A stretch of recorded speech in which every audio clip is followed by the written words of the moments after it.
Muito boa noite, galera. Estamos iniciando aqui a primeira aula aqui do nosso querido amigo Paulo. Ele é aluno do professor desde 2011, né? Ele vai poder explicar um pouco melhor aí. Essa aula de hoje é uma introdução, né? É um começo de um projeto que a gente vai vir fazendo aí com algumas aulas, alguns cursos, nesse sentido aí, voltado aos estudos do Olavo de Carvalho e também as coisas que ele passa pra gente, né?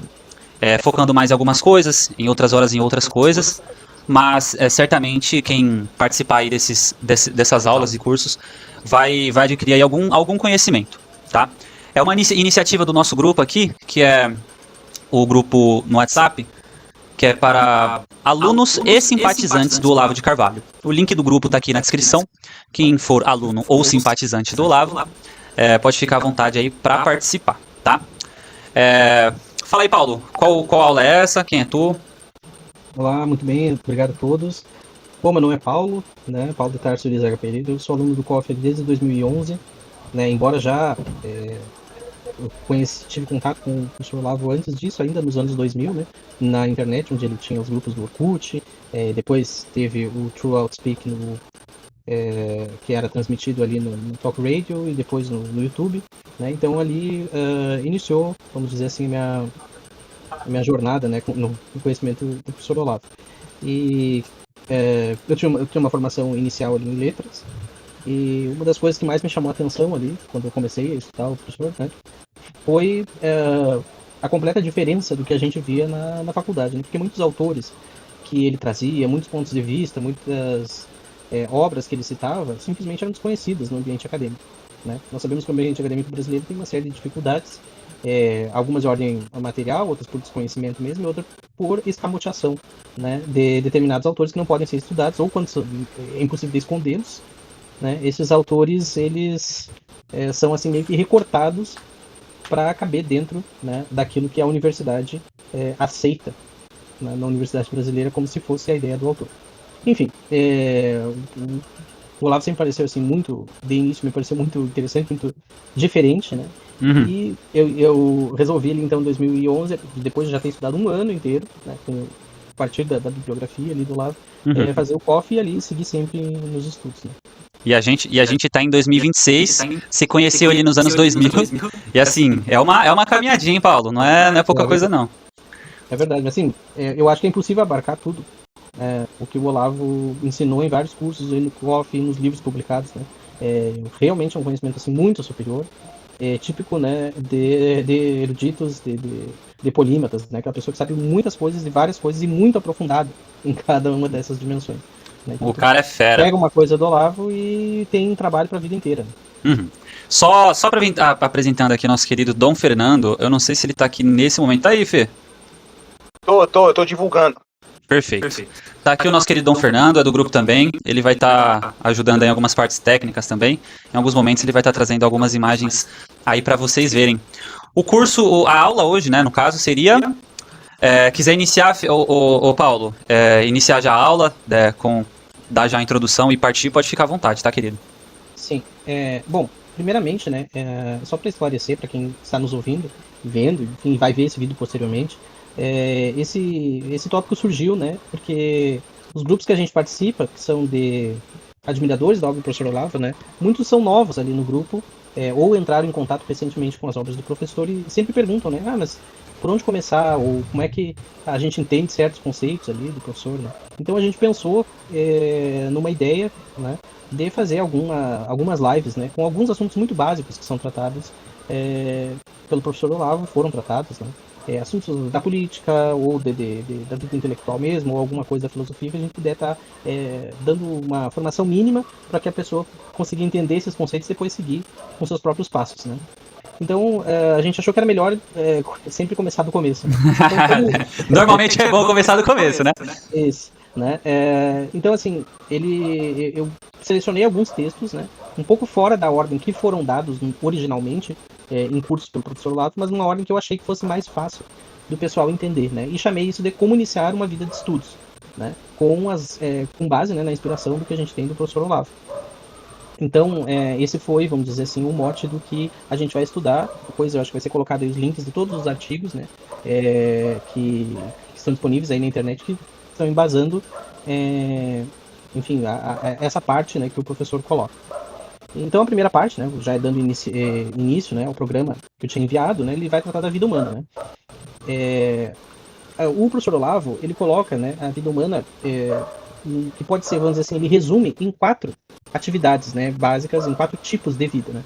Uma é a vida natural, que seria a primeira, depois a segunda é a vida civil, a terceira é a vida política e a vida intelectual, né. Para a gente entender a vida intelectual e o que é isso, a gente tem que entender as anteriores, né, para entender como ela se diferencia, né, das anteriores. Então a vida natural, a primeira que ele aborda, né, é aquilo que nós compartilhamos com os animais, né, relacionados a comer, a dormir, a se alimentar, né, crescer, reproduzir, né, ao desenvolvimento dos nossos 5 sentidos. Então isso seria a vida natural, né? Qualquer formiga tem vida natural, uma aranha tem vida natural, qualquer animal tem uma vida natural. E nós também temos essa vida natural, né, que ela é relacionada com o ambiente natural.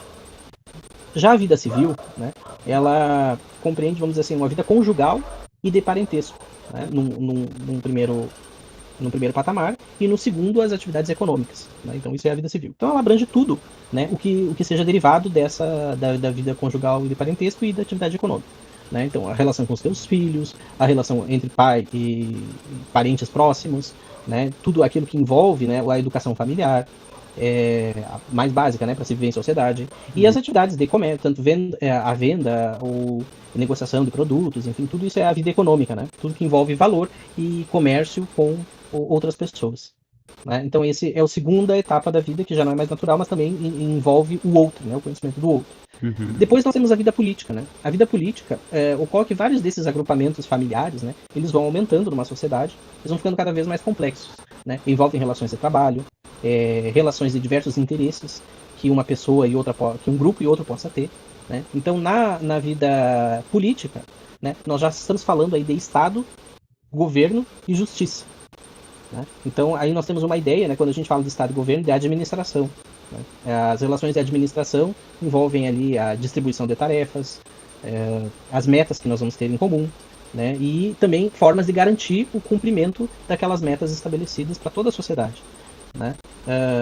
E também ali com a justiça nós temos, né, as relações também de coerção, né, que é justamente para haver o cumprimento daquelas tarefas, e também um recurso, né, quando tem ali uma diferença de pensamento, um dissídio, né, nós recorremos à ideia de justiça para que seja dado aquilo conforme cada um acredita que merece, né? Então, se nós formos ver, mesmo nessa fase aí da vida política, né, alguns animais superiores, né, principalmente ali as espécies, né, os chimpanzés, que são mais desenvolvidos, orangotangos, enfim, eles têm algum rudimento, não é muito, né, mas tem algum rudimento de vida política, porque nós vemos ali, enfim, as pesquisas mostram que eles vivem em algumas sociedades, eles distribuem tarefas, né, entre os seus. Então isso, mesmo sendo um patamar muito acima da vida civil normal, que é compartilhada com os grandes animais, ainda assim não se pode falar em vida intelectual, né? Ainda assim os animais também têm alguns rendimentos, não todos os animais, mas alguns, né? O que é característico mesmo do ser humano é a vida intelectual, né? A vida intelectual, ela permite que a gente avalie, primeiro conheça os 3 tipos de vida, né? Tanto a vida natural, quanto a civil, quanto a política. Depois avalie, né? No sentido de, é bom isso? É mal aquilo? Né? A gente pode ter esse sentimento quanto algumas sociedades são mais ruins, outras são boas, algumas relações de trabalho são ruins, outras são boas, algumas relações de comércio são ruins, outras são boas. Então nós temos a avaliação e também nós temos a ação criativa, vamos dizer assim. Toda hora nós criamos novos... Só para entender aqui. Nessa parte da vida intelectual, o entendimento de bem e mal é só nós que temos essa parte da vida intelectual que podemos ter esse entendimento. Exato. Primeiro entender o que é cada coisa, né? E qual a sua relação, vamos dizer assim, com um fim último, né? Que vai ser o julgamento sobre o bem e o mal. Isso os animais não fazem. Uhum. Né? Os animais também não veem relações entre o natural e o econômico, por exemplo. Uhum. Né? Qual é a relação que tem na natureza? Os animais são incapazes de fazer isso. E os animais também são incapazes, enfim, de fazer julgamento, de criar novos sistemas. Então, se você tem um sistema, por exemplo, assim, que é de submissão, né, como você pode ter em qualquer símio, né, um forte submete o fraco, né, e distribui a tarefa, você pode criar um outro sistema né, que melhora talvez um pouco a vida. Você vai chamar ele de votação, você pode criar um sistema democrático, né, que nós temos, como temos aqui, que garanta um pouco de melhoria, vamos dizer assim, para aqueles que não foram naturalmente dotados. Então o ser humano tem essa capacidade de avaliar e criar outros sistemas, né? E isso é a capacidade de vida intelectual, né? Essas 3 esferas, ela é desconhecida dos outros animais, ela é própria do ser humano, né? Então a importância da vida intelectual já se faz aí, porque sem ela nós não temos o sentido, né, que nem os animais também não têm, das outras vidas, né? E também não podemos modificar e melhorar as outras vidas naturais. Nós estamos, vamos dizer assim, se nós não temos vida intelectual, nós estamos à mercê das contingências, vamos dizer assim, da vida natural. Tanto é verdade que, por exemplo, nós conseguimos evoluir e criar novos sistemas, né, que os animais não conseguem, e quando eles não conseguem, chega uma situação que está muito complexa dentro da natureza, o que acontece com aquela espécie animal? Ela se extingue, né, porque ele não é capaz de se adaptar e criar outras formas de vida dentro da natureza. Mas o ser humano consegue se adaptar. Então, mesmo grandes catástrofes, o ser humano consegue se adaptar e criar novos sistemas, né? É engraçado que essa questão de as espécies se extinguirem me lembra os nossos nossos antepassados, né? De outras espécies, né? Daquelas outras espécies, Australopiteco, etc, né? Que acabaram se extinguindo mesmo, né? Talvez, justamente por não conseguir ter essa adaptação, né? Que nós temos. Exato. E aí já vamos entrar numa outra questão que o professor Olavo aborda, né? Que é o que ele chama de herança cultural. Então a herança cultural seria, né, nós passarmos então adiante todas essas questões através da inteligência, do raciocínio, né, para outras gerações, de forma que elas consigam se adaptar e criar novos sistemas, né? O animal, ele só tem a herança genética, que é a herança instintiva, né? Então ele só conhece o meio daquele redor, do seu redor, né? Um macaco, por exemplo, ele não pensa em todos os macacos que existiram antes dele, né? Ele só consegue ver o seu conhecimento imediato. Às vezes ele lembra de todo mundo que ele teve contato, lembra até das pessoas, lembra dos lugares, mas ele não consegue ter um senso histórico, né? Então esta é uma questão que, vamos dizer assim, é uma característica única dos seres humanos, né? E por que a vida intelectual ela não depende vamos dizer assim, ela está acima dessas outras, e na verdade ela cria, né, esse senso de relação com as outras vidas, né, e na nossa forma de adaptar, ela cria a cultura. É por isso que a vida intelectual ela tem que ser independente, né, e tem que ser, vamos dizer assim, o mais... Não pode estar, vamos dizer, dependente de outras vidas. Por exemplo, não pode estar dependente do Estado, porque o Estado, né, ou de governantes, porque ele já é a vida política. Ah, tá. Nesse sentido, sabe? A vida intelectual também não pode estar presa a uma vida meramente natural, de fazer as suas necessidades básicas, os seus prazeres, porque ele está preso a uma vida natural. Isso não é próprio do ser humano, né? Quando isso acontece e quando a classe intelectual ela deixa, né, e as pessoas que levam a vida intelectual são muito mais de classe intelectual, né? Ela deixa de ter essa liberdade, né, para ser, vamos dizer assim, se esquecer das suas responsabilidades. O que acontece é invariavelmente o declínio, né, daquela sociedade. E o declínio das sociedades ele vai levar automaticamente a uma tentativa de mediação com o padrão natural. Só que ele não vai chegar, porque é impróprio do ser humano viver conforme o padrão natural. Não seria ser humano, né? E nessa tentativa, o que a gente vê é um declínio sempre constante daquela sociedade, né? Depois o professor Olavo vai abordar, então, assim, só para a gente saber o que a vida intelectual se diferencia das outras normais, né, das outras vidas. E também o professor vai lembrar, né, na teoria das castas hindu, né, que, assim, a teoria, né, ela é feita, o original, cada pessoa seria destinada, né, a se focar em uma daquelas atividades onde ela é muito especializada.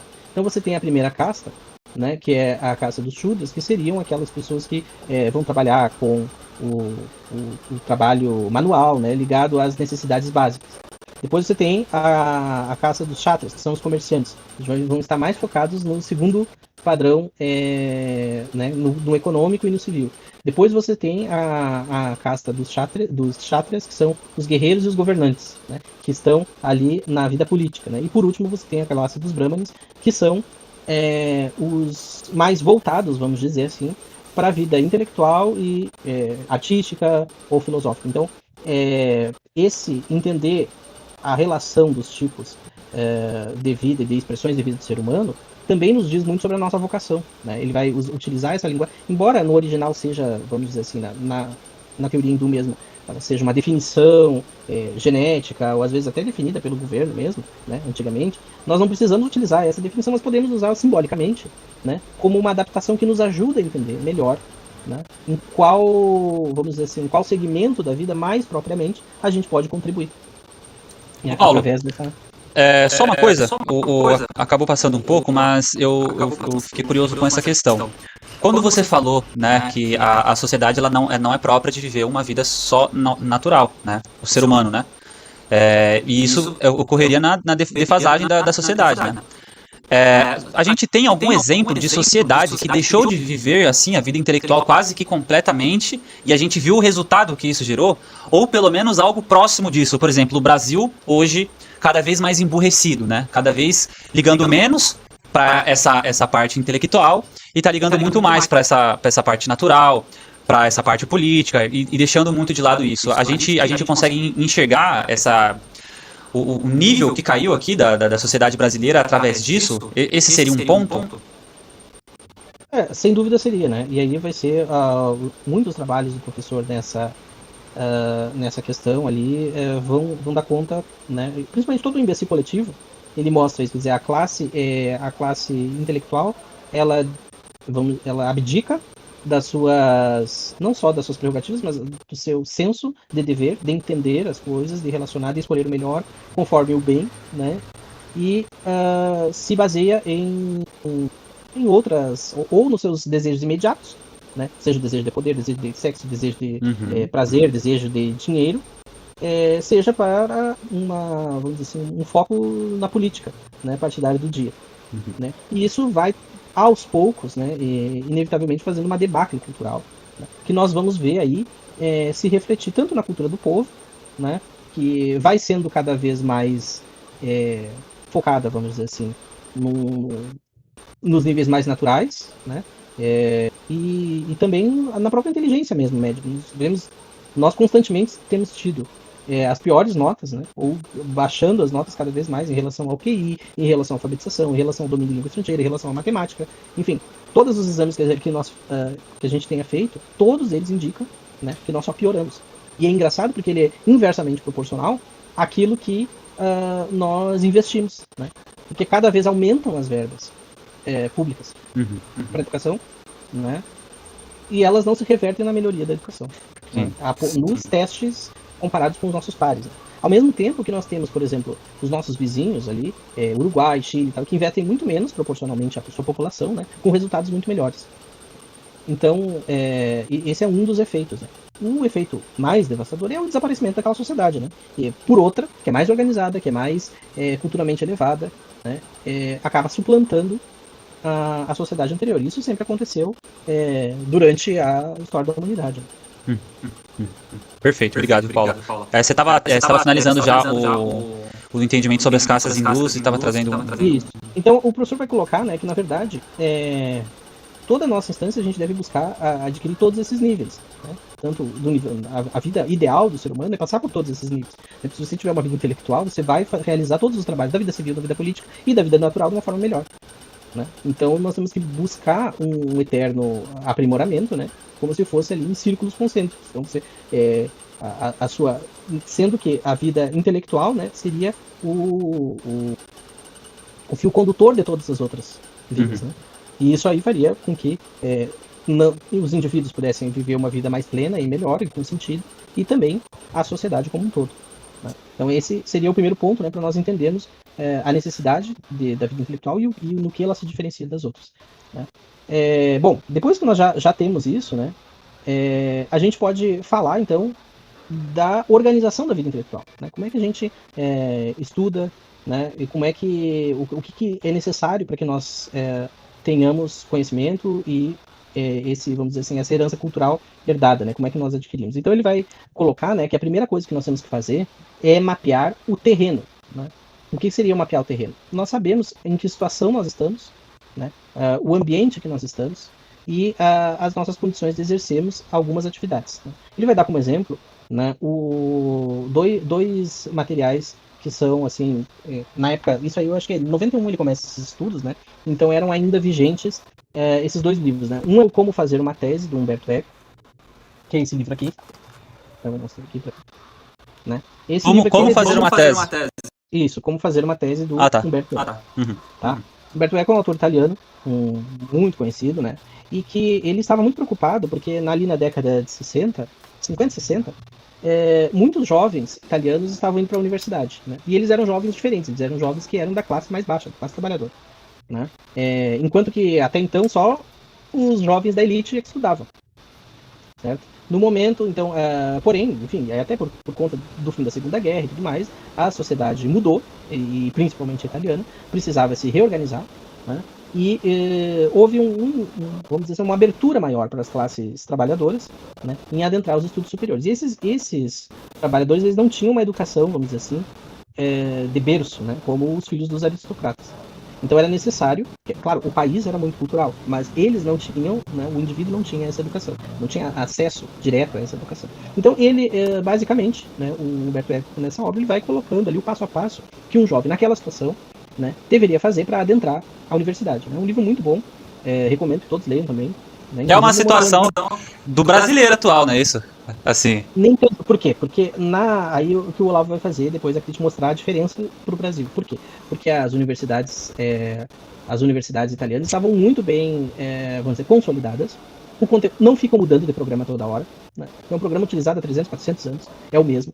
Então basta que a pessoa adquira aquela cultura correta, ali, naquela ordem, né? Ele vai ter condições de que em pouco tempo aquele aluno consiga competir ou estar no mesmo nível dos alunos da aristocracia. Né? Inclusive ele dá até um roteiro, diz, olha, você tem que pegar o nome de todos os seus professores, tem que estudar, ler todos os livros deles, tem que ver as referências dos livros que eles vão te indicar e ler toda aquela bibliografia. E aí ele dá dicas ali de como fazer notas, de como, enfim, ele dá o beabá ali de como as pessoas devem pesquisar. Mas lembrando, o jovem, mesmo que ele não tivesse acesso, fosse pobre ou da classe trabalhadora, o próprio país, né, por ser muito mais consolidado, com uma cultura superior notável, né, centenária, milenária, no caso ali, você está num ambiente inteiro vendo a alta cultura ali, né, e a cultura europeia das suas várias etapas. Né? Então é uma situação muito diferente da nossa sociedade, que é totalmente desorganizada, que a educação muda conforme os modismos da época, né? Sem contar a arquitetura, que mudou completamente, né? É uma devastação total. Então, peraí, então não é exatamente... Você tá me dizendo que não é a mesma situação, porque a nossa é muito pior? Muito pior. Né? Então nós somos pior do que o ensino universitário, né, dos anos 70 italiano. Isso é Mas o que eu quero dizer, assim, o exemplo do professor Olavo o Humberto Eco mapeou o terreno, né, ou seja, ele viu o que era necessário para aquele jovem naquela situação e fez um programa para isso. Né? Essa é a questão. O que é um pouco diferente do nosso. Outro livro que o professor cita é esse aqui, ó. É A Arte da Leitura, do Mortimer Adler com Charles Van Doren. Né? Grande. O Mortimer, esse é um livro bem básico, né, que também foi feito a partir vamos dizer assim, do mapeamento do terreno. Qual era o terreno? Era a classe média americana, né, baby boomer, ou seja, logo após a ascensão dos Estados Unidos, né, que que tinha, enfim, uma educação de qualidade e tal, mas necessitava, era, vamos dizer assim, trabalhadores ou comerciantes, enfim, a classe média, né, mas que também era interessado em adquirir uma cultura superior, certo? Num nível que, vamos dizer assim, de estabilidade econômica, muita, então ela tinha condições de aderir aos cursos que o Mortimer Adler fazia na Universidade de Chicago, tinha condições de visitar museus, de adquirir livros, enfim, uma vida de fazer viagens, né? Então é uma vida cultural muito grande que tinha nos Estados Unidos e um poder econômico apto para desfrutar desse nível, mas não tinha um roteiro para adquirir a cultura. No caso do Mortimer Adler, se foca na cultura do Ocidente, né? Então o professor Olavo também vai colocar que essa situação é muito diferente da nossa. Né? E que, além do mais, a educação americana é muito melhor, né? Especialmente no que tange ali ao ensino das matemáticas, ao ensino da retórica. Né? Sabemos que você pega vídeos ali de crianças americanas de 7, 8 anos, eles já estão argumentando, né? Porque a retórica é ensinada desde vamos dizer assim, do que a gente chamaria aqui de jardim de infância.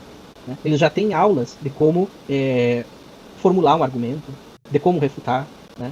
Então eles já nascem nessa cultura, que é muito forte nos Estados Unidos. Então, eles também, se eu puder dar uma acréscimo rápida, eles Sim. também parece que eles têm uma baita ênfase no ensino da literatura e da cultura literária popular, não, de berçário, muito cedo, poética, isso, cultura poética muito cedo, no Nursery Rhymes. O professor, ele fala num cortezinho que eu vi que o ensino de rima, cantiga de roda, que seja diria aqui no Brasil, é muito forte, então ele já tem um certo preparo linguístico bem prematuro.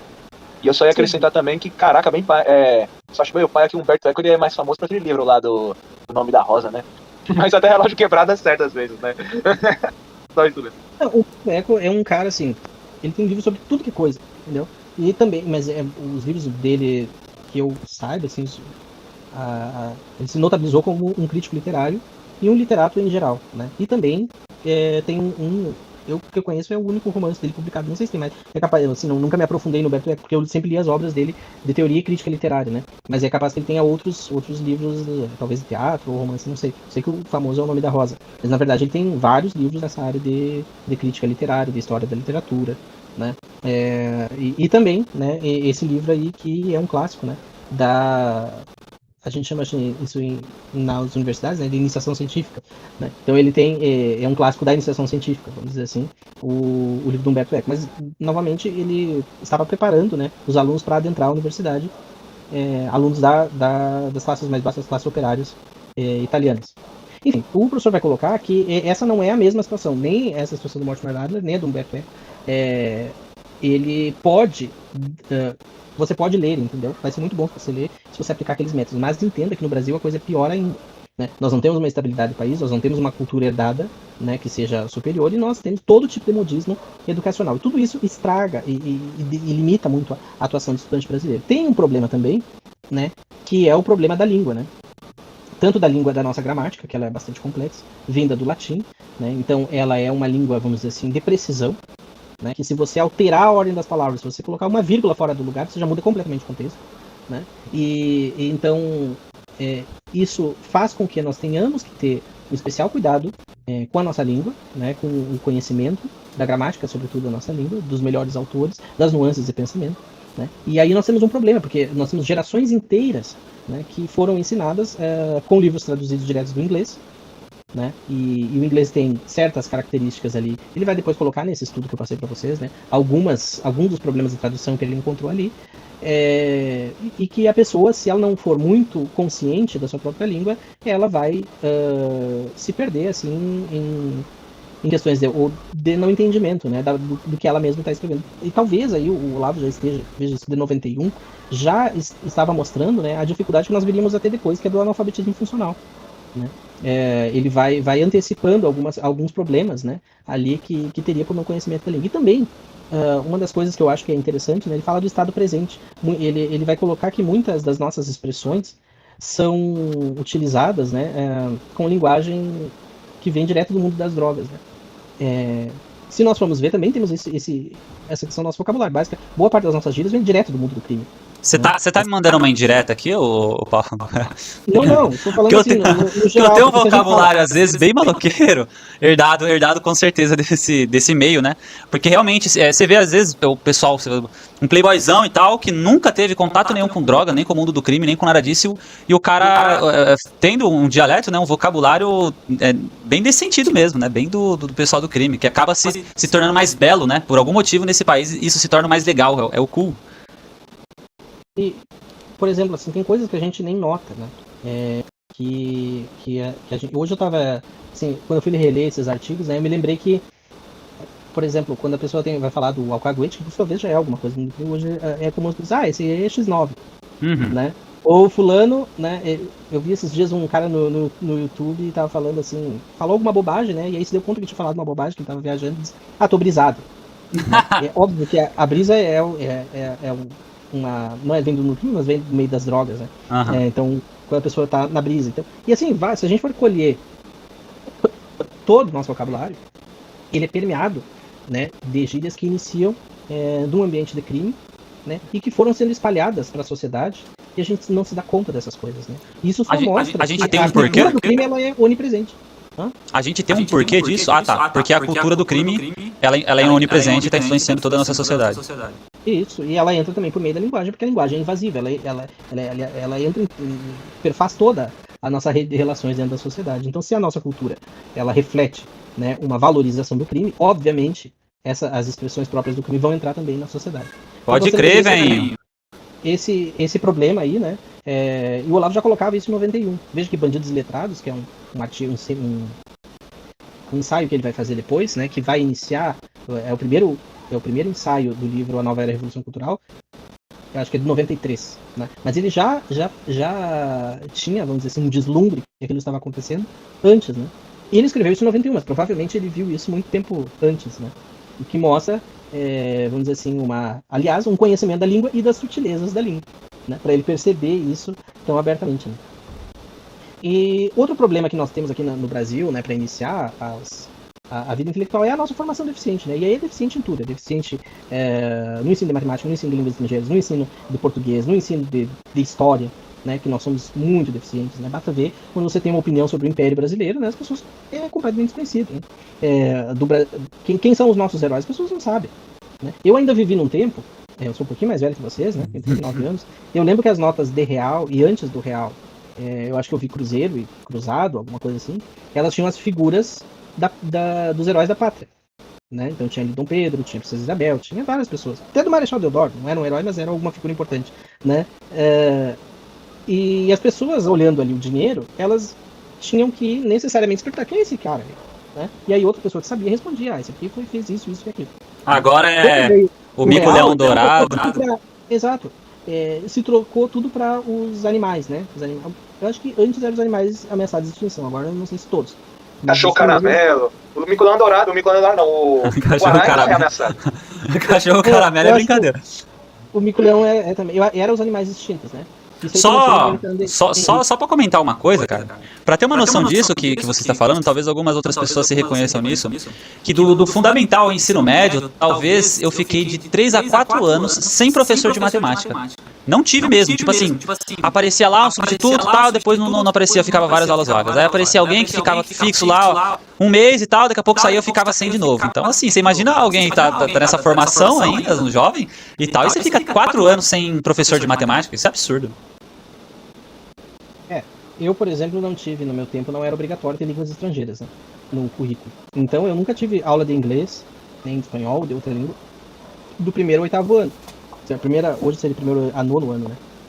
Não tinha, simplesmente não tinha. Então, só fui começar a ter aulas no ensino médio, né, sobre isso. Então, esse tipo era coisa da realidade do Brasil, né? Tem alguns livros de um autor, depois vocês procuram o nome dele, que eu gosto muito. Ele é um escritor, ele é um húngaro que veio fugido, um húngaro judeu, veio fugindo da Segunda Guerra para o Brasil. Um pouquinho antes da Segunda Guerra, acho até. Que o nome dele é Paulo Ronay, tá? Ele é pai da Cora Ronay, que escreve aí nos jornais, acho que no Globo e tal.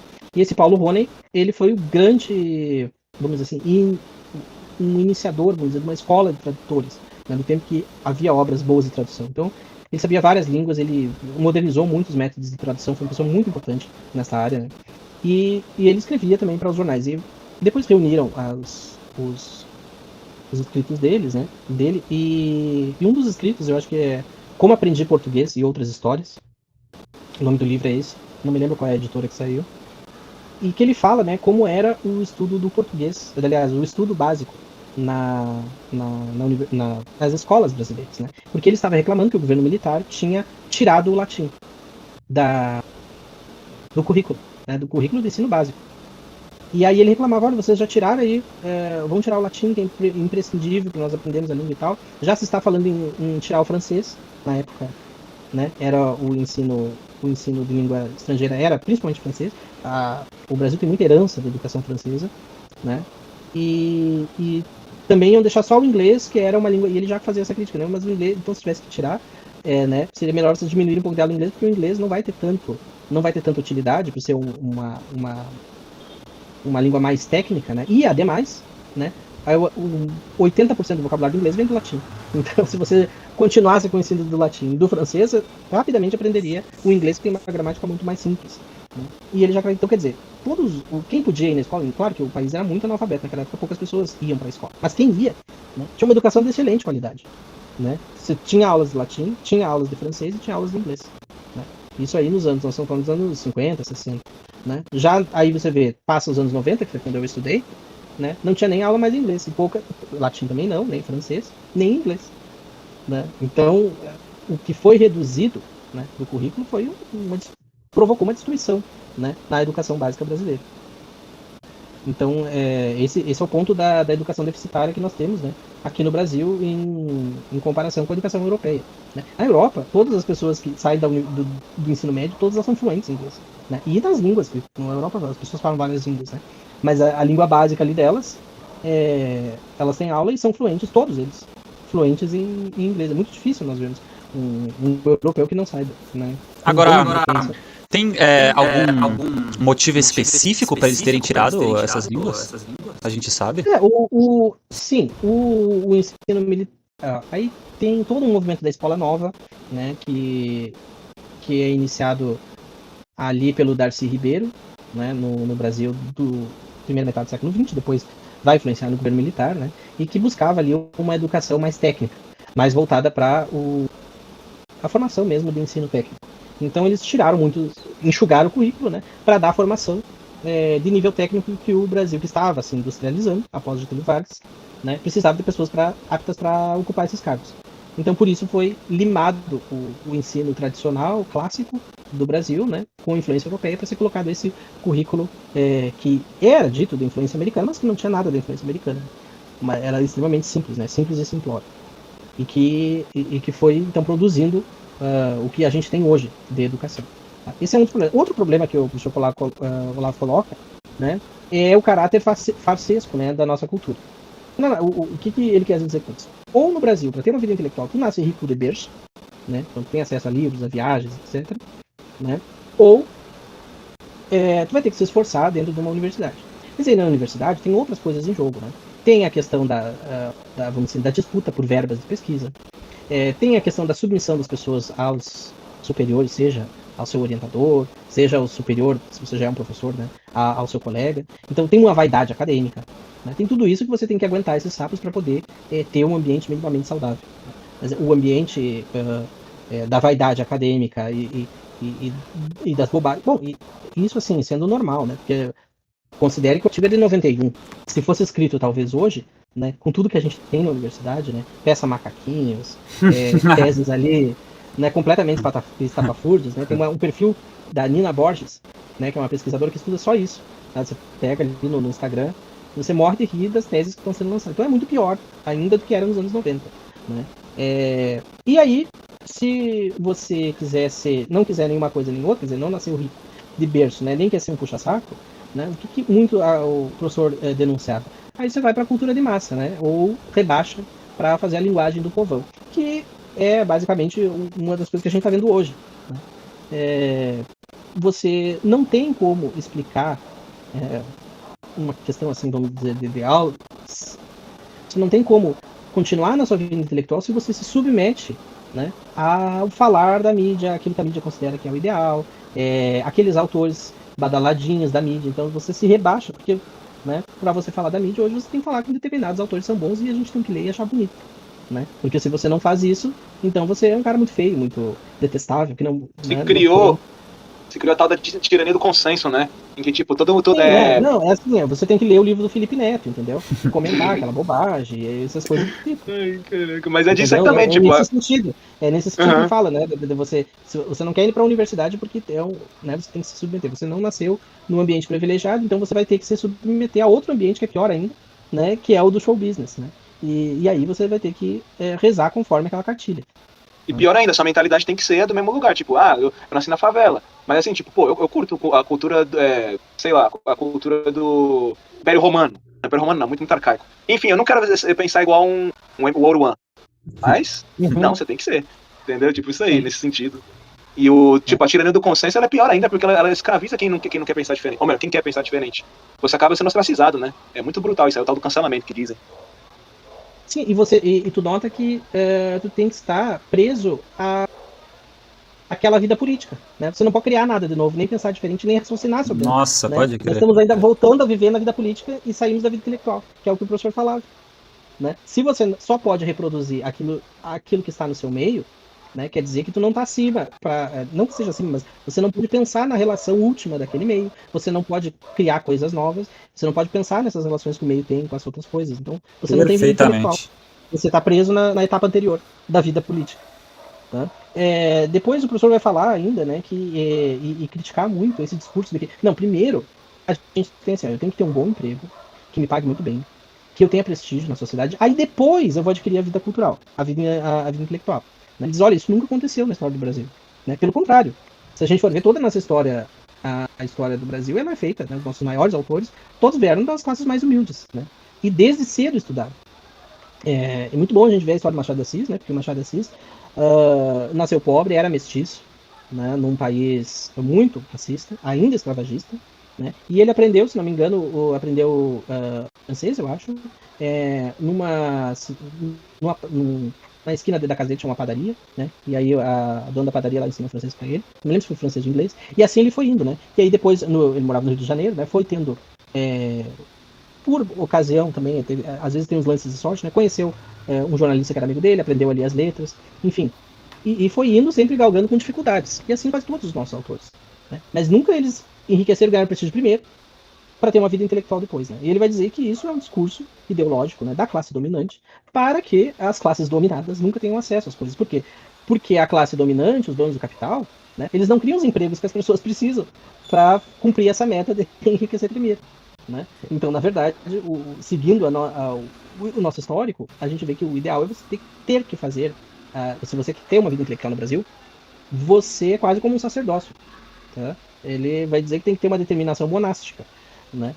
Para que você tenha vida intelectual, porque você tem muito mais dificuldade do que em qualquer lugar do mundo, basicamente. Né? Em qualquer lugar, assim, tem uma cultura superior, né? E não esteja vivendo em guerras, enfim, epidemias, etc. Então, você viver no Brasil é muito difícil. Para o intelectual é mais difícil ainda. Né? Mas se você quer ter essa vida, se você quer pensar como toda a humanidade sempre pensou, né, no mundo, com um propósito para além das suas necessidades básicas, você vai ter que fazer um esforço maior. E conhecer este terreno vamos dizer assim, a fase inicial, né, para que você consiga então cumprir, né, as outras dicas ali, como a do Humberto Eco e a do Mortimer Adler. Então você já tem que estar preparado para esse ambiente. Né? Por fim, né, ele vai dizer o seguinte, e aí eu acho que tem uma relação muito importante para a nossa época, né? Os bens e as riquezas, né?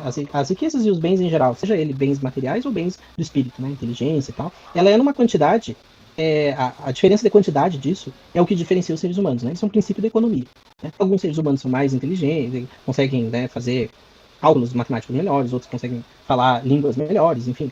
Né? Outros têm mais dinheiro, outros têm mais capacidade de adquirir dinheiro, outros têm mais capacidade de organização.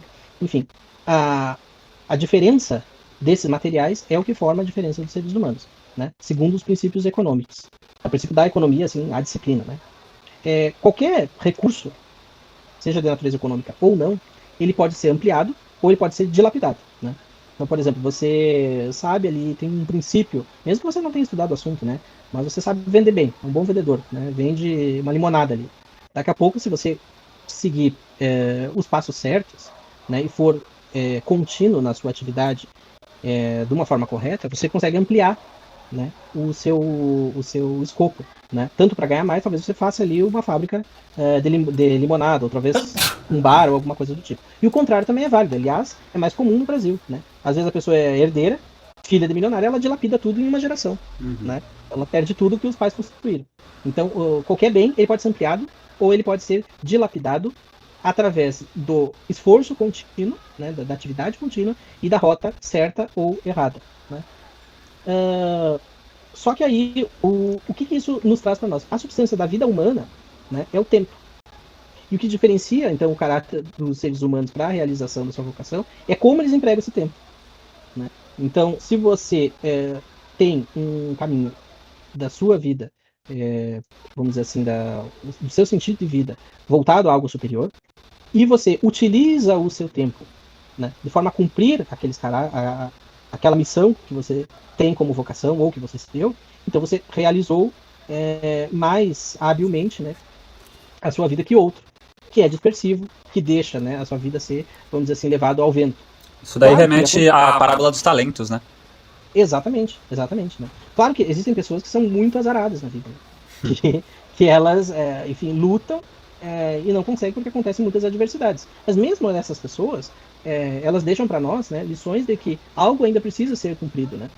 Se o caráter tá tão, a vida do próprio Olavo, né, quer dizer, tá tão adverso, o cara ele poderia ter sido, na verdade ele fez, cumpriu, apesar de todas as adversidades que teve, e foram muitas, né? Desde vamos dizer assim, relações materiais até perseguição, vamos dizer assim, ameaças de morte, né? A dilapidação de seus bens, né? Com processos absurdos. E já era doente na infância. Na infância ele já era doente, lascado. Continuou com a doença crônica até o fim da vida. Sim. E aí, então, mesmo assim, né, ele realiza que, vamos dizer, a sua vida é voltada para a devoção daquilo que ele queria fazer. E conseguiu fazer. Né? Então, é uma vida, assim, modelo, né? No sentido de que realizou aquilo que queria fazer e aquilo que era a sua vocação. Então, nós temos que ter esse cuidado, né? Com o tempo. E no caso da vida intelectual especificamente, a substância da vida intelectual é a atenção.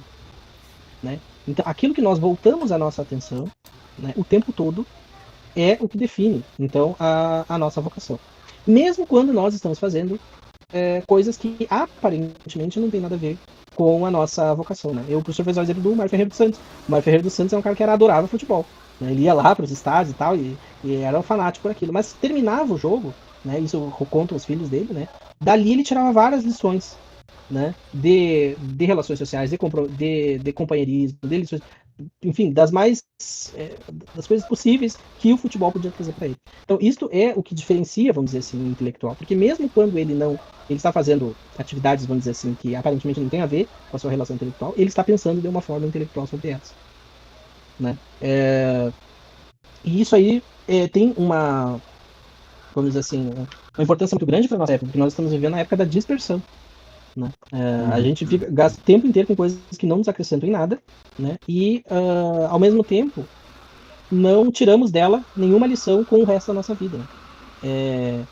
Tem um livro aqui do cara, eu até coloquei aí na lista depois para vocês colocarem, né? Que recomendo muitíssimo para vocês. Não sei se vocês veem aí, ó.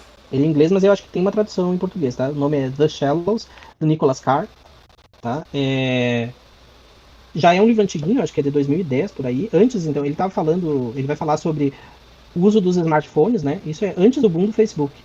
2011. Tá? Esse livro. E uma das coisas que surpreendeu nele, então, foi que ele fez ele teve um burnout, assim, vamos dizer. E aí ele resolveu ficar 1 ou 2 meses isolado, né? Sem comunicação com ninguém. Né? Nada de eletrônicos e tal. Só livros. E aí ele começou a notar que a memória dele melhorou, os aspectos, né, a reflexão sobre ele, enfim, tudo melhorou na vida dele. Né? Conseguia fazer uns raciocínios mais rápido e tal, não ficava cansado excessivamente. Né? E aí ele achou aquilo muito interessante e foi pesquisar a respeito. Né? E aí juntou por anos pesquisas e tudo mais. E ele foi descobrindo, né, que essa questão do eletrônico, nem se falava isso na época, né? Ele foi o primeiro a trazer isso. Tinha um efeito colateral, né? De destruir completamente a nossa capacidade de ter foco em determinadas coisas. Né? Isso antes da popularização das redes sociais, esse livro foi construído. Só o que tu lê, fica abismado. Imagina hoje como é que não tá, né? Sim, porque é recheado assim, de várias e várias pesquisas. Né? Recentemente, agora, ele lançou ano passado um livro, o nome do livro é Super Bloom, que eu ainda não li, já baixei, mas eu acho que vou ler nas minhas férias, né, que ele vai abordar o que a pesquisa recente sobre as redes sociais e o seu papel. Né? Mas ele já adiantou, tem algumas entrevistas dele, né, que ainda é pior, que o ideal é você deixar o celular lá longe, para algumas coisas. Claro, isso é as pessoas que utilizam, né, de forma descontrolada as redes, né. Então, e é um negócio que é quase uma droga, é uma droga mesmo. Você começa a ver os réus ali, cara, você não para, o negócio nossa, aí você, quando você foi ver, passou 2, 3 horas ali. Se eu não me engano, o criador do TikTok, ele se arrependeu de ter feito TikTok, porque ele percebeu o mal que ele fez, né, e aí, assim, ele percebeu que foi além de, claro, o governo chinês está usando para coletar informações alheias, ele brain-rotizou, ele derreteu o cérebro de todo mundo, criou uma mega mania e tal. Acho que toda plataforma hoje em dia tem o seu próprio tic-teco minúsculo, os shorts do YouTube, os reels do Instagram e do Facebook, agora você botar até anúncio, né? Sim, e assim, quanto mais estímulos tu tiver nesse sentido, menos conexões e foco em coisas que você precisa, que é próprio da vida intelectual, você vai ter. Então é isso que ele vai falar. É típico do indolente, né, do dispersivo, ficar, vamos dizer, repartindo a sua atenção com várias coisas. né, e consumir muitas coisas que não elevam ele para um sentido maior, né? O Louis Lavelle te fala, né, no seu livro Regras para a Vida Cotidiana, que eu acho que agora tem uma nova tradução, porque era feito pela Realizações, né, que ele só se importava, né, com aquelas coisas que faziam sentido para a vida inteira dele, né, e só perdia tempo com aquilo ali. Então as outras coisas ele não se importava. Então uma das questões mais importantes e prementes, né, da gente entender isso, a vida intelectual é uma seleção, né? Eu tenho que evitar perder tempo com coisas que não vão me acrescentar, né? Seja ali ficar no Reels, seja ficar discutindo com coisas que não tem sentido, né? Às vezes passou ali o tempo inteiro discutindo com uma pessoa só para mostrar que você estava certo, ou o contrário, né? Só para indicar que a pessoa ali te achou errado e você fica ali fludando, né? Postando. Isso não vai acrescentar em nada na sua vida.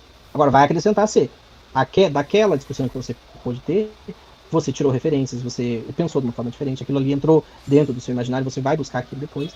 Então, ele dá essas dicas, né, para as pessoas, tá? Mas como, né, que eu faço, então, para iniciar, eu sou uma pessoa dispersiva ou eu não sou uma pessoa dispersiva? O que é melhor?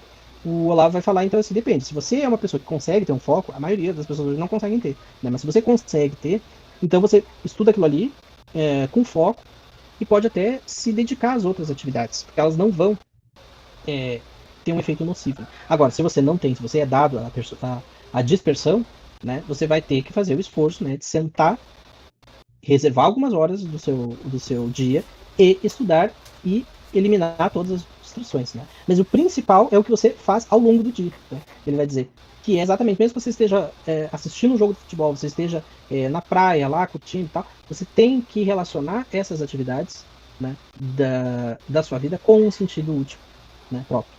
Então, essa é a lição do grande intelectual e a diferença dele para todos os outros, né? Então, Eu posso até... assim, Perdão interromper. É que eu ainda não achei o botão do Discord pra, tipo, levantar a mãozinha, mas em síntese. Eu li o livro recentemente, esses tempos, e realmente é bem nesse ponto aí mesmo.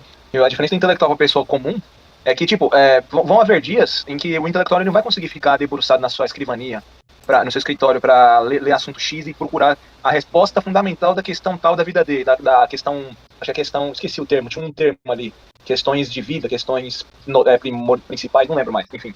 Ele vai ter que o quê? Ele vai ter que treinar os sentidos dele para conseguir tirar um sentido grande, um sentido mais elevado de qualquer coisa que ele for fazer na vida. Tipo, ele vai ter que aprender a conseguir fluir, mesmo de uma conversa com um simples senhor de bar, extrair dele alguma verdade, entender um pouco do cotidiano desse senhor, talvez entender um pouco da memória daquela civilização, não, daquele povoado. E a gente consegue aprender muito com o tiozinho de bar, até com alguns mendigos. Eu mesmo estava lendo no Tratado da Conformidade com a Vontade de Deus, do Santo Afonso Maria de Ligório. Ele mencionou a história de um padre com um nome alemão, que eu não lembro mais o nome, que o padre perguntava tanto para Deus, como eu prossigo na vida espiritual? E aí o padre relata que Deus falou para ele, vá numa igreja X e eu te mostrarei o que você deseja. Ele encontrou um mendigo, que assim, era um mendigo muito sofrido da vida, mas ele alegava, eu nunca tive revolta contra a minha vida. Nunca tive revolta, porque assim, se Deus me mandasse ele pro inferno, eu conformaria com a vontade dele, mas eu me abraçaria com ele, porque eu não conseguiria viver sem ele. No sentido de tipo, o padre perguntou para Deus, o que eu devo buscar?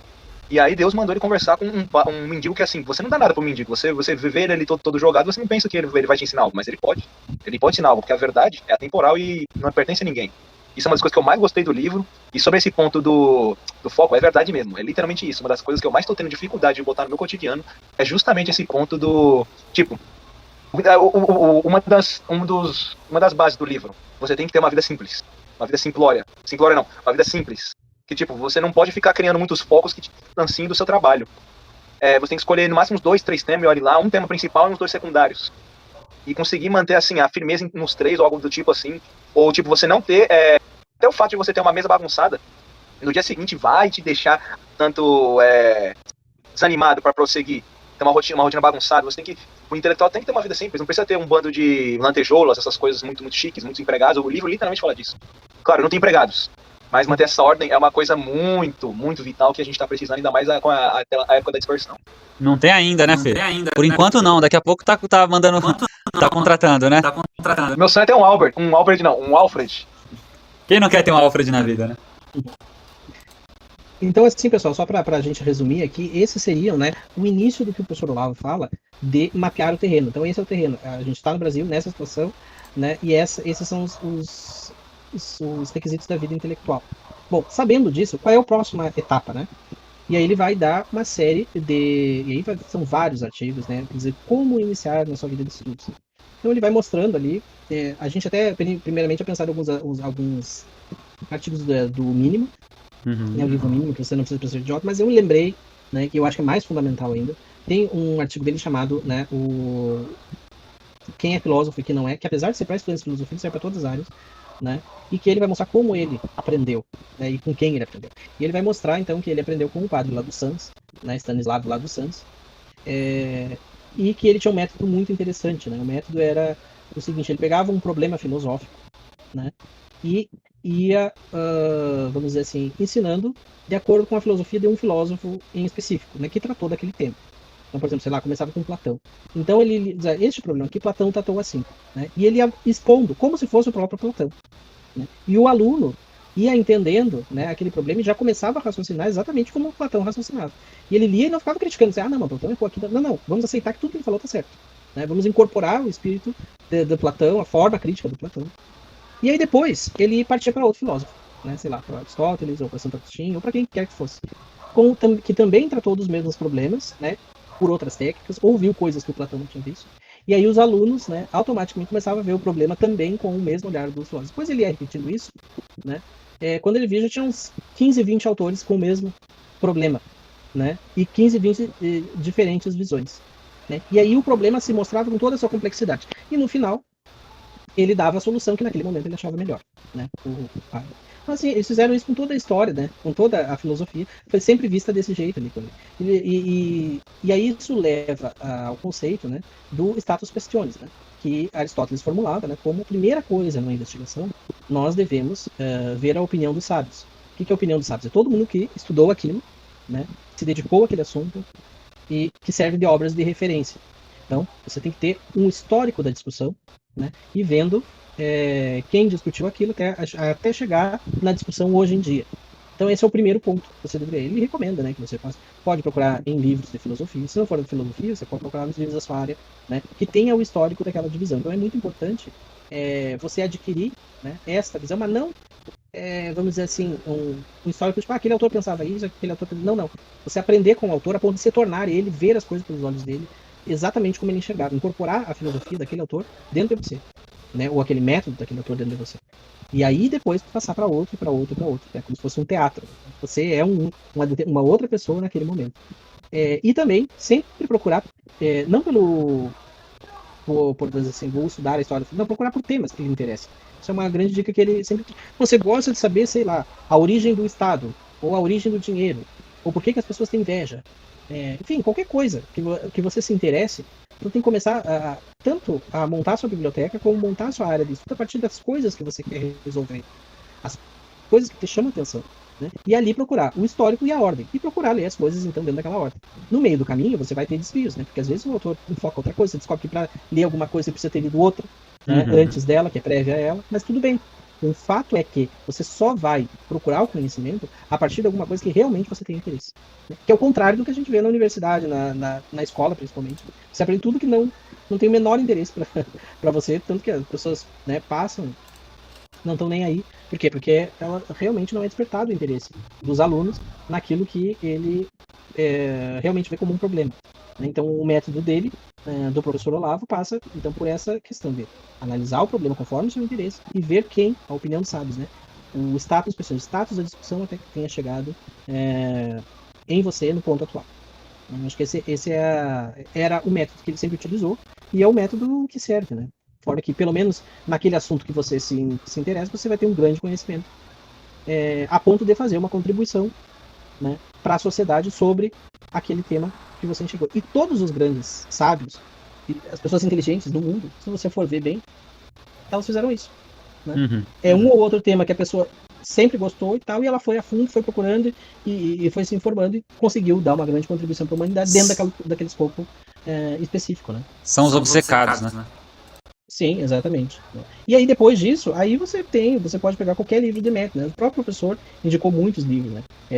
Indicou o Jules Fayot, né? Que tem aquele Educação da Vontade, Jean Guiton, né? Que a Educação da Vontade ela lida ali como que você trabalha inicialmente, né? Com a falta de vontade. Às vezes, olha, nada me interessa, eu não gosto de tal coisa, eu não gosto, sabe, nada te chama atenção. E o Jules Payot notou isso, né? Que muitos jovens tinham essa espécie de apatia por conhecer as coisas, né? E aí foi lidando com uma forma de desenvolver isso, né? De curar esse tipo de doença que ele chamava e desenvolver a vontade e despertar, né, a necessidade de conhecimento. Ele vai fazer, enfim, vários livros nesse sentido. O Jean Guiton, por sua vez, vai trabalhar, o livro chama-se Trabalho Intelectual, todos esses livros hoje são traduzidos pela Killian, tá? E que vai lançar, vamos dizer assim, vai trabalhar um pouco com o Jules Payot, vai expandir, mas no sentido de técnicas de estudo, né? E ali eu acho muito interessante porque o Antonin Sertilange, né, da vida intelectual, também vai trabalhar nesse sentido, né? Como que você organiza os seus estudos? Então, por exemplo, o Surflange mesmo, ele recomenda que as pessoas leem de 2 a 3 horas, se dediquem, né, a estudar 2 a 3 horas por dia, né, se puderem, né? Claro que é um outro ambiente, e que uma das coisas que eu me lembro que ele fala é que você esteja, na hora do seu estudo, tudo que você precisa esteja à mão. Seja alguma coisa para comer, alguma água, enfim, os seus livros já seja ali, seus papéis, suas anotações, de forma que você não precisa se levantar para em outro lugar, se distrair enfim, dar uma quebra no seu estudo. Hoje, na internet tem outros métodos, né? Tem o do método Pomodoro, que é utilizado ali por concurseiros e tal. Você estuda 45 minutos, folga 15, depois volta, né? Mas eu acho que não precisa de tudo isso. O ideal é você ter um tempo destinado, né? E que naquele tempo seja hiper focado. E para isso, você tem que preparar o seu ambiente da melhor forma possível, né? Para que você esteja à mão tudo aquilo que você precisa. Enfim, eu acho que não. Depois tem como ler livros do Mortimer Adler, que a gente poderia citar, né? E aí ele vai, que eu acho que também é fundamental, todos deveriam ler no Brasil, esse livro, né? Porque ele vai mostrar como cada tipo de livro, se é um livro técnico, um livro de literatura, um livro de história, um livro de poesia, cada um tem uma forma de ser lido diferente. E mais do que isso, existem técnicas de você capturar ali a essência daquele livro. Né? Então, você lê um livro de filosofia, você tem que prestar atenção em determinados, que são os argumentos do autor, o que ele passa. É uma leitura completamente diferente de ler um livro de literatura, onde você tem que prestar atenção na forma da escrita do autor, na caracterização dos personagens, no psicológico, nas teses e tal. Então, esse livro do Mortimer Adler, ele ajuda muito, né, para quem está iniciando ali a vida de estudos. Né? Mas tem que ser complementado também com o livro de Sophie com os livros do São Vitor, enfim. Todos vão servir para o estudante, né? Que é o que ele vai trabalhar depois. Eu acho que ele tem um artigo ali que eu coloquei também, que é o Dicas de Estudo, que é exatamente isso que o Olavo vai falar, né? Se você ler esses manuais ali, vão te ajudar muito. Maravilha, querido. Eu acho que um pouco era isso, né? Acabei me estendendo aí, mas não sei se surgir dúvidas, não sei se vocês ainda têm. Ô Fê, vê se tem algum comentário lá na live, alguma pergunta. Tinha só uma do Caio. Não sei se ele tá ali até agora, não sabia quando falar ou não, mas ele tinha perguntado, ó. Então a vida intelectual tomada como prioridade. Ah, tá. Foi mal. É que eu tô vendo a live por fora e aí a live tá atrasada, tá? Então a vida intelectual tomada como prioridade também pode ser imposta às outras como inibição de condutas inferiores e sacrifício ao resto das vidas? Única pergunta. Aí tem um amigo meu que ele comentou assim: lembro-me de ser educado na escola a falar livremente, abre aspas, fecha aspas, do jeito que aprendi, que não há uma forma certa de falar. Ou seja, a gíria como forma de expressão é propagado como belo mesmo. Valeu, Nathan. Salve pra você. Tá, só um pouquinho, que isso daí eu vou falar, até porque é um assunto da minha especialização, né, assim, na área de linguística. Isso vem exatamente naquele problema que o professor Olavo colocou, né, da vida política. Porque o intelectual, ele se rebaixa, né, para fazer uma propaganda política, em vez de se ater ao que é característico da vida superior. Né? Se nós formos ver, olha, eu estudei vários, nenhuma tendência política, né, nenhuma tendência linguística no mundo inteiro vai dizer isso, que todo jeito que falar tá bom, tá certo. Isso é errado. Isso é linguisticamente errado. Né? Por quê? Porque as pessoas não podem falar do jeito que elas querem desde que comunique tá bom. Não é assim que funciona. Né? Existem erros linguísticos. Por exemplo, você pode considerar que as pessoas têm um jeito de falar conforme o status social que ela vive. Por exemplo, existem pessoas que dizem as meninas, né? Esse seria o português público. E pessoas na linguagem cotidiana falam as meninas, certo? Sem flexionar o S de concordância, né? Como no francês é assim, inclusive. Né? No francês você só tem o artigo e na fala o substantivo não concorda com o artigo. Né? Mas você nunca verá um caso onde as pessoas falem meninas as. E nem a meninas. Isso é linguisticamente errado. Então, existem regras dentro da língua que elas não podem ser violadas. Né? Porque violá-las mostra que a pessoa não domina aquele idioma. Perfeitamente. Certo? Então, essa bobagem de que qualquer jeito fala, não é qualquer jeito. Existem coisas que em determinados ambientes são aceitas. E existem coisas erradas, linguisticamente erradas dentro da língua. Como o exemplo desse que eu falei. Acontece que há uma espécie de, vamos dizer assim, de discurso, né? De que a língua superior ela é imposta, né? A língua de cultura ela é imposta pela classe superior, né? Para os pobres que não têm direito, né? De legitimar o seu próprio falar. Então, na verdade, tem que aceitar o falar de todo mundo, de todas as classes sociais. Né? Mas essa é uma forma de tu cristalizar a pessoa só naquela linguagem que ela fala. Então, tu está dizendo que ela nunca vai ter acesso à língua de cultura, à língua superior, que define, inclusive, ela muitas vezes, o acesso da cultura dela. Então, se ela é obrigada a falar só o que ela fala no seu círculo social, né, tu está dizendo, então, que ela não tem direito de falar, né, como não tem direito de acessar a linguagem do Machado de Assis, a linguagem da alta cultura. Né? Então, na verdade, sob o pretexto de inclusão, tu está promovendo uma exclusão radical, né, por meio da linguagem. Não sei se vocês conseguem entender isso que eu estou falando. Perfeitamente, Paulo. Referente à pergunta do Caio, você quer comentar algo? Quer que eu lê ela de novo? É que ser imposta, né? Isso. Precisaria. Eu não acredito muito que se você impor, isso vai, de certa forma, fazer com que a pessoa adquira alta cultura através da imposição. Né? Isso aí, mais ou menos, é o pressuposto das castas hindus. Como é utilizado, em vez de ser uma linguagem simbólica, né? É uma linguagem da pessoa nascer naquela casta, dos brahmanes, por exemplo, ela vai ser imposta a ser brahmane, mas às vezes aquilo não é a natureza e a vocação dela. Perfeito. Né? Por mais imposta que seja. Então eu acho que a pessoa deve seguir a sua própria vocação. Agora, o que nós podemos fazer, isso sim, é voluntariamente melhorar o ambiente. Até para a pessoa saber qual é a vocação dela. Perfeitamente. Maravilha. Ô Fê, quer colocar alguma coisa? Putz, tá uma porcaria. Eu só ia comentar quando ele falou sobre que linguagem, eu concordo perfeitamente que quem fala errado de propósito é quem não domina o português, e normalmente é o que a gente tem hoje. Vocês falaram do analfabetismo funcionando agora há pouco, é o que a gente tem mesmo. O brasileiro não lê, por ele não ler, ele não tem contato com a língua própria. E pelo brasileiro não ler e ser, como o ensino é ruim, e o português é apresentado pra gente como uma língua cheia de trejeito, de regra e de dificuldades, enquanto o inglês é simples e fácil, né, simples e acessível, aí criamos, uma sociedade criou um bando de odiadores da própria língua materna. Além de que tem os que não gostam de Portugal também, então aí já tem esse ódio mais enraizado ainda. E no que tange sobre vocação, um amigo já me falou certa vez, você tem, negócio das castas, né, que é um negócio psicológico, você tem vocação pra ser o Dalit.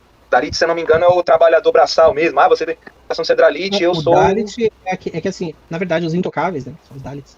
O que é? Ele é uma mistura de todas a teoria hindu, ele é uma mistura de todas as classes, né, de todas as castas, que não é classe social, né, mas ele é uma mistura de todas as classes. E por isso ele não tem nenhuma.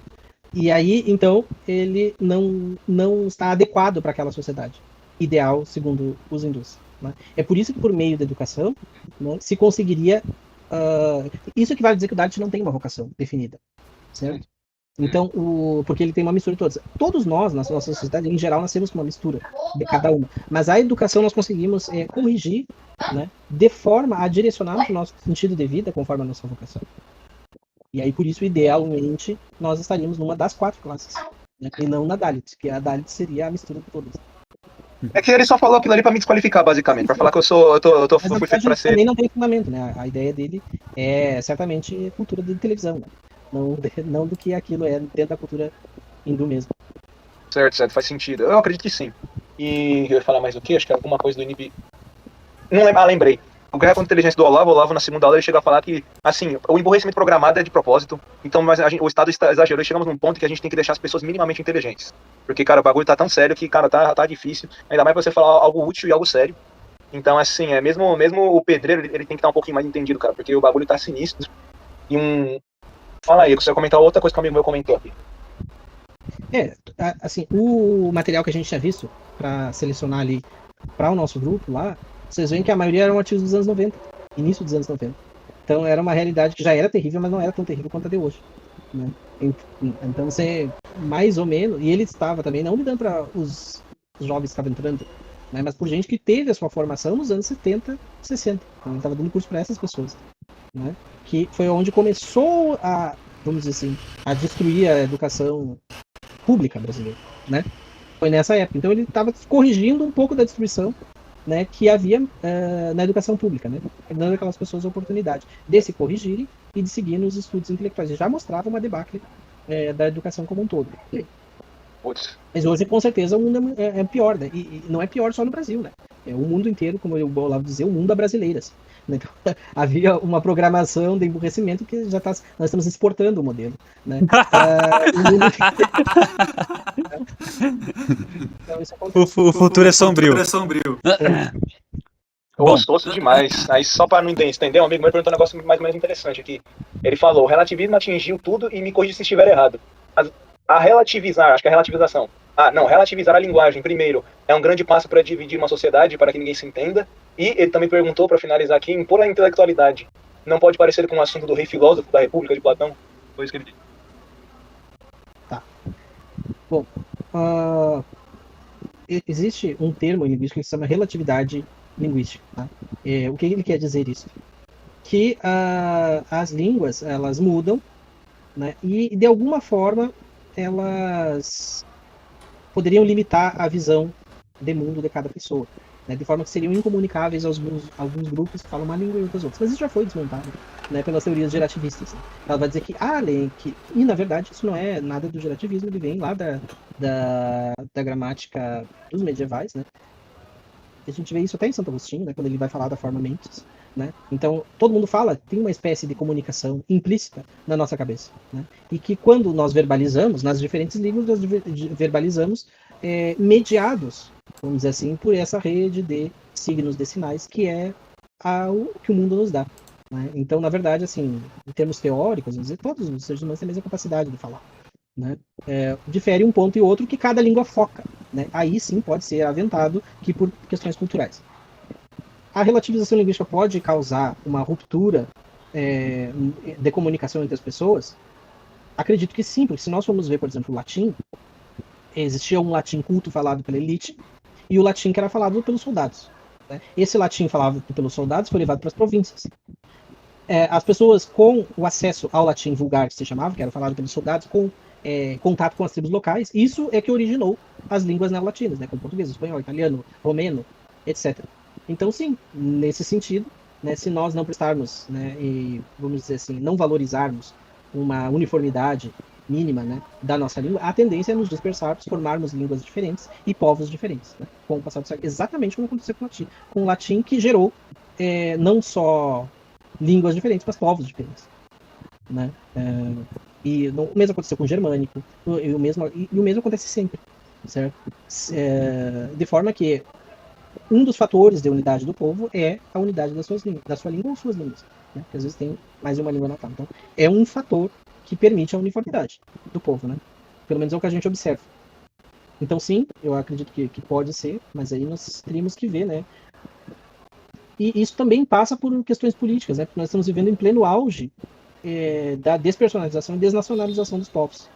Nós temos uma tendência vamos dizer assim, a planos imperialistas mundiais que querem destruir com os estados nacionais. Então também a situação é desagregação nacional, geral, isso independente de valorizar a língua ou não. Mas como nós não valorizamos e relativizamos, né, a tendência é que mais rapidamente se dissolva e que pode gerar até a divisão, né, em vários povos diferentes. E a outra pergunta, não me lembro qual que era. Se isso tem a ver com um rei filósofo, a teoria só isso do rei mesmo. filósofo. A imposição do rei filósofo. É isso. A imposição do Não sei se... Eu acho que o que da imposição tem que ver isso. O que vai acontecer é que você vai impor uma coisa para uma pessoa que não tem aquela vocação, né? Então, eu não acredito, né? E geralmente quando você trabalha com a coerção, nós tivemos os grandes regimes totalitários do século XX, né? Que, por exemplo, a gente pega o Mao Tse Tung, né? Que ele fez lá na China com a Revolução Cultural. Ele basicamente impôs, né, um alfabeto e uma simplificação da língua à força para as populações, né? E quem ficou contra, dizimou. Inclusive vários literatos, pensadores chineses que se colocaram contra ele, né? De certa forma, isso é bom para a sociedade, é ruim para a sociedade. Aí nós vemos, né, quantos números são 65 milhões de pessoas mortas durante a Revolução Cultural. Valeu, né? Será que isso é uma coisa louvável, né? Moralmente bom e belo e superior, acabar com uma cultura de milênios, né, para impor ali uma cultura, porque ela precisa entrar no mercado internacional capitalista? Exatamente essa a pergunta. Será que é bom, moral e belo ir por esse caminho? Será que esse é o melhor caminho a se fazer? Dito isso, meus irmãos, eu acho que foi tudo muito bom. Muitíssimo obrigado por essa aula, viu, Paulo? Porra, ainda bem que eu pude assistir de pertinho aqui. Juntinho. Eu queria que vocês dessem as considerações finais para a gente estar finalizando essa aula aqui. Queria dizer também para o pessoal que assistiu e que vai assistir que esse é o início de um projeto. O projeto é o nosso canal aí, Central Olavistas. Por enquanto a gente está só com o YouTube, mas a gente vai ter página no Instagram e no TikTok também, com alguns cortes dessas lives, entre outros tipos de conteúdo. Como eu falei inicialmente, os cursos também. Essa é a primeira aula. Acredito que terão mais aulas também. Essas coisas básicas aqui é muito importante e muito interessante. Eu tenho certeza que quem assistiu aqui saiu com conhecimento agregado aí. E já tem um norte, né, de onde começar para que consiga acompanhar de uma maneira boa, né? Você quer deixar as considerações finais aí, Fê? Tá me ouvindo, Fê? Eu quero dizer meu muito obrigado, né? Muito obrigado a todos, para quem conseguiu assistir e etc. Quem teve paciência esteve com a gente. É o começo de uma empreitada, eu não diria ousada, mas acho que necessária, que eu acredito que vai ser muito frutuosa, tanto pra gente quanto pra quem tá assistindo. A gente vai fazer o possível pra tal. E não tem mais muito o que dizer, só muito obrigado a atenção de todos. E tipo isso. Maravilha. Considerações final aí, Paulo? Eu só tenho a agradecer aí o pessoal, né? Lembrando aí que esse foi um questionamento que surgiu dos nossos grupos ali que queria estudar, né, mais a fundo lá, eu achei que dava para contribuir, né? Também quero ver a contribuição dos outros, né, que estejam ali, estão aptos para ensinar alguma coisa que sabem e enfim, sempre é bom, né, que nós não nos dispersemos também, né, principalmente depois da morte do professor, a gente vê que falta iniciativas no sentido de unir esse pessoal que foi influenciado pelo professor, que quer estudar, que quer continuar, né, fazendo a sua vocação intelectual, né. Então eu acho que é muito importante esse tipo de encontro que a gente tenha, e quanto mais pessoas a gente puder levar para dar um rumo, né, na sua própria vida, de entender a sua realidade, melhor. Então espero que eu possa contribuir aí, talvez mais com vocês no futuro, né. E é isso, e seguir os nossos vídeos de estudo, ler o material, seguir lendo o professor, né, porque acho que o que ele ensinou ainda vai demorar décadas e décadas para a gente decantar, né, todos os ensinamentos que ele nos levou. Certamente. E o lema é não parar, não precipitar e não retroceder. Vamos embora, meus queridos. Vou finalizar a live aqui então. Grande abraço aí para todos. Obrigado aí, pessoal que participou. Obrigado, meus queridos aqui. Paulo, Dom Fernando aí. E com essa bela imagem do Olavo sorridente. Não tem nada melhor que ver esse velho sorridente. O velho tava sempre sorrindo. Essas fotos sorrindo dele é maravilhosa. E eu vou estar finalizando assim então. Um grande abraço a todos. Que Deus abençoe.